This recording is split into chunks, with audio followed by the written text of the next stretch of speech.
Hi there, this is Farashte, the personal trainer with Amino Z, and today I'm going to talk to you about the wheat debate. Is eating wheat good for us? Is it not good for us? Should we be stopping it?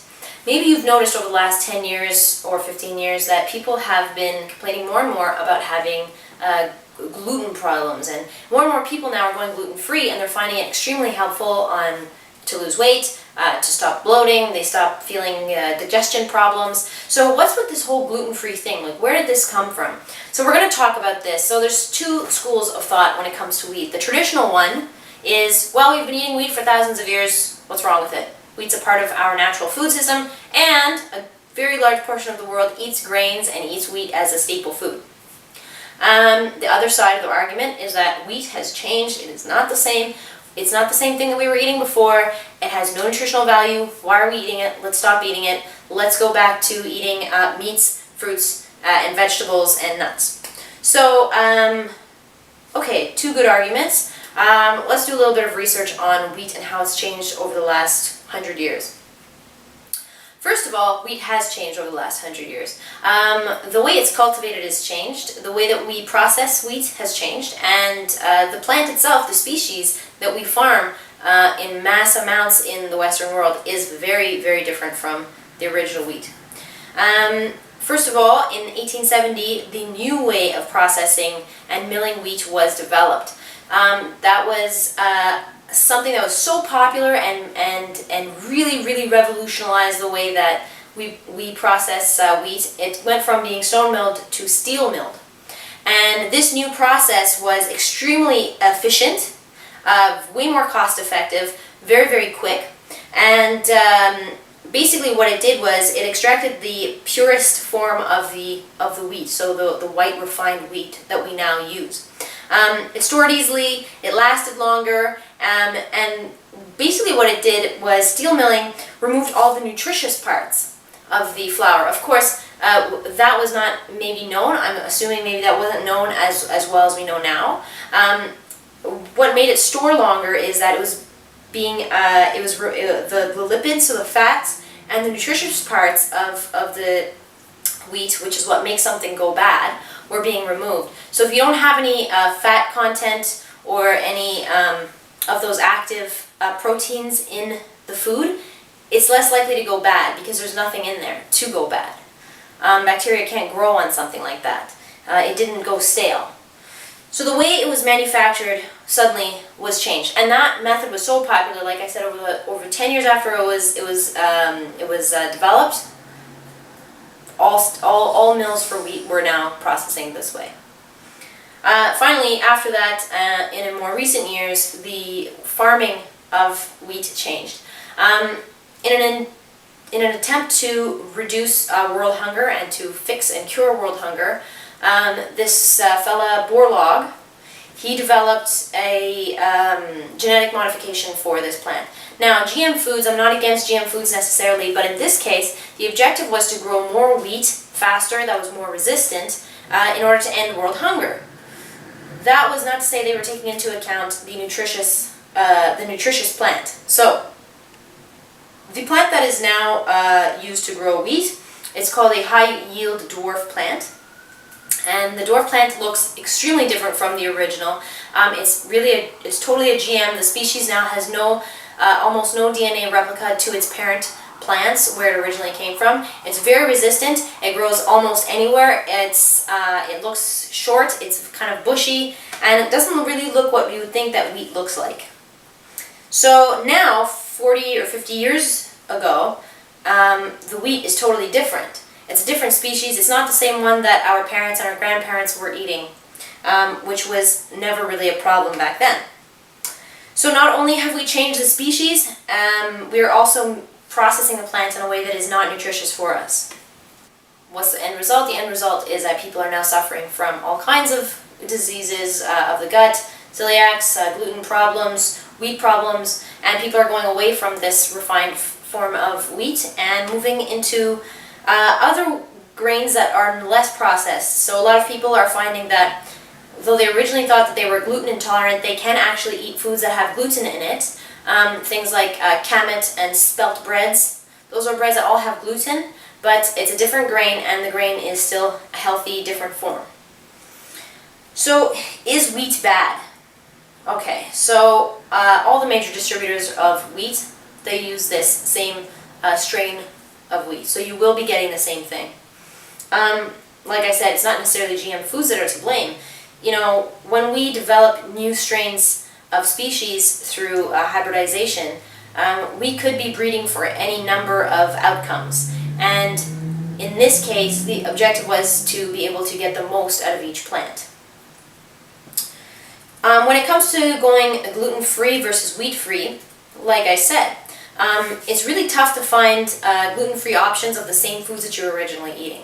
So a lot of people who go off of gluten, they continue to eat foods that originally had gluten, but now the gluten is removed, or it's the gluten-free bread, or the gluten-free pastry, gluten-free, all these different foods. Well, now you're removing the gluten, which is maybe the root stimulus, but you're still getting all the other junk that comes in those unhealthy foods.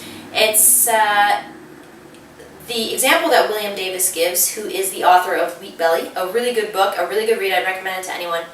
He compares having the gluten-free option or the whole grain option or the whole wheat options as sort of the difference between smoking a cigarette without a filter versus smoking a cigarette with a filter. Well, neither of them are healthy, but one is less bad for you than the other. So in this case, having the whole grain choice or the whole wheat choice or the gluten-free choice, it's less bad, but it's not necessarily healthy for you either. So having a lot of something that is not healthy isn't going to get you anywhere further. When it comes to getting healthy wheats, well, there's a lot of things out there. You can always try getting something that is the stone milled version. Often what we find is that in these stone milled versions, they do go stale. They do have a very short shelf life, and often they've been on the shelves for a long time. So you're going to get something that's stale, that's not as good, it's not going to be as tasty, and it's definitely not going to taste like what you're used to. Really, when we're talking about good whole grains, I mean, it's whole grains are really an active food. Think of a vegetable, which wheat is. Wheat is a vegetable. You don't have a long time on the shelf for your fresh fruits and vegetables. And in the same way, wheat is a vegetable which should be treated as such. It has a short shelf life. It needs to be processed and used up right away. And if not, it will go stale. And that's a sign of something having healthy components into it, having proteins, minerals, and vitamins in it. When it comes to wheat and weight loss. Alright, so a lot of people who go gluten-free, a lot of people who go wheat-free, they're losing weight. How's that happening? First of all, we're eating a plant that doesn't have that much health research done on it. So there isn't a lot of scientific backing for those people who have gone gluten-free and are finding that they are feeling better and feeling more well than they were on wheat. A lot of these people have lost a lot of weight. Why is that happening? Is it the wheat itself? The argument can go both ways again. When you cut out wheat, it means that you're cutting out all of your breads, you're cutting out all of your pastas, you're cutting out all of those cakes, donuts, all those treats, pastries. You're cutting out all of these foods which are, very high carb foods. They're foods which spike your blood sugar, and they're just not really healthy foods in general. So when people go and cut out their wheat, all they're doing is cutting out a large chunk of their unhealthy food. By cutting out a large chunk of your unhealthy foods and your unhealthy and unnecessary calories, you will inevitably lose weight. Losing weight is a secondary response to cutting out wheat. And almost anyone who is overweight will lose some weight by cutting out wheat alone. Besides that, it's important to note that if you do decide to cut out your wheat, you are going to notice a lot of differences in your mood. For those first 5 days, essentially what you're doing is cutting out something that your body has become dependent on. And this is another point that William Davis makes, just to give credit where credit is due, that you are going to be cutting out a food which spikes blood sugar. And when we spike our blood sugar, it causes us to be more hungry. So you eat, an English muffin in the morning, and then 2 hours later you're extremely hungry, so you fill that in with a sandwich and something else, and every hour, every 2 hours, you keep feeling hungry, you keep feeling hungry.